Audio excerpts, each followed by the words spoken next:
Natapos na ang palabas na Batang Kwapo at ngayon ay sisimulan na natin ang pagtalakay sa House of Lies.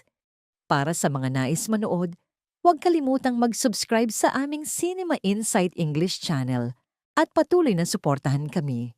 Maraming salamat. Ngayong gabi, ang pinakamalaking tanong ay ito. Ang sakripisyo ba ni Ashley ay tunay na aksidente o nagtatago ng mas malalim at mas madilim na plano? Sino ba talaga ang may hawak ng kontrol? Si Edward? Si Thea?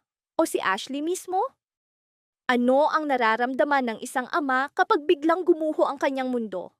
Si Edward ay hindi lamang galit. Ang kanyang puot ay may halong takot. Nang matuklasan niya ang lihim ni Thea at Ashley, para bang sumabog ang lahat sa loob niya. Ngunit bakit ganoon ang reaksyon? Instingto ba ng isang ama o kaalaman ng isang panganib na hindi pa niya kayang ibunyag? Mabilis siyang nagtungo sa ospital para kay Jasmine. Ngunit huli na, sumailalim na si Ashley sa pagsusuri. Isang desisyon ang nagawa nang wala siya. Nanatiling tanong, kung ito ay tunay na mabuting gawa, bakit ito itinago? Talaga bang inosente si March o isa rin siyang piyesa sa mas malaking laro? Madalas, ang mga walang kaalam-alam ang nagiging sanhi ng pinakamalaking pagbagsak at sumabog ang lahat. Hinarap ni Edward si Thea, hindi lamang sa salita, kundi sa emosyon na halos mauwi sa karahasan. Halos masaktan niya ito. Ngunit pumasok si Ashley, tahimik ngunit matapang. Idineklara niyang ang pagtulong kay Jasmine ay sariling desisyon niya. Isang bata, handang ibigay ang kanyang buhay para sa iba. Ngunit nanatiling tanong, natural ba ang desisyong iyon o may nagtanim ng ideya sa kanyang isipan? Naging mulat si Edward, kumalma, at humingi ng paumanhin. Ngunit may mga paghingi ng tawad na huli na. Habang sila'y naglalaban sa emosyon, isang bagong trahedya ang umusbong. Nagkatugma si Ashley kay Jasmine. Himala ba ito o sumpa? Sa sandaling iyon, nagpasya si Thea. Umalis tayo, lumayo. Ngunit bakit?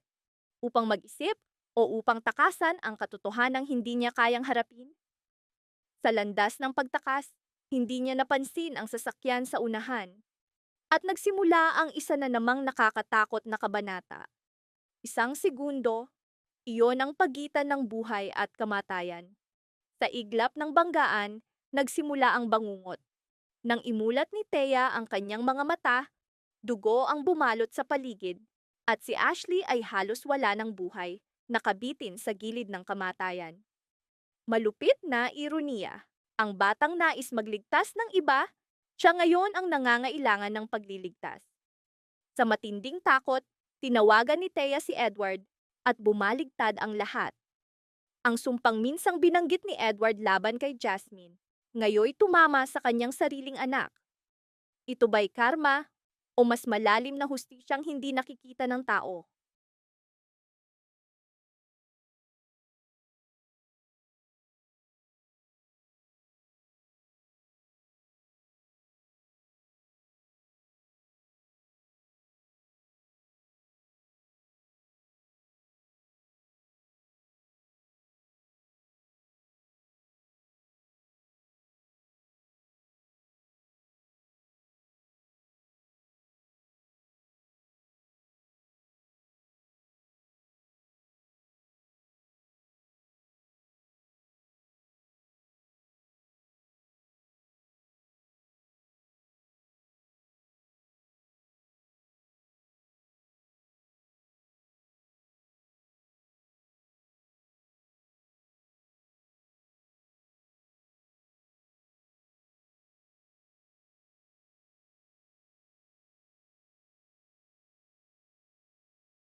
Dinala si Ashley sa ICU at mariing sinabi ng mga doktor, halos wala ng pag-asa.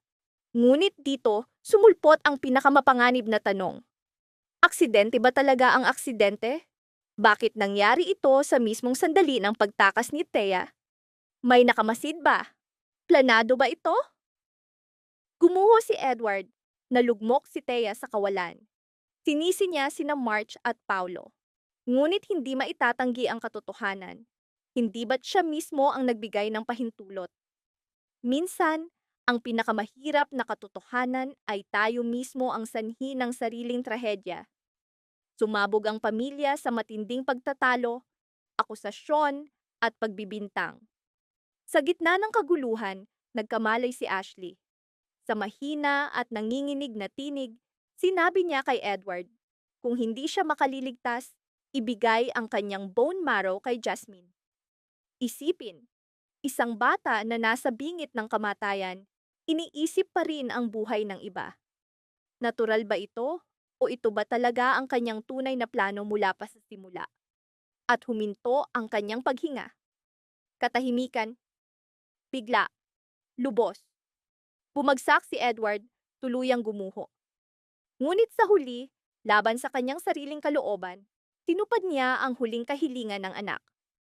Ang sakripisyo ni Ashley ang naging pagliko na nagtakda ng kapalaran ng buong pamilya. Sa isang iglap, nabasag ang hangganan ng buhay at kamatayan.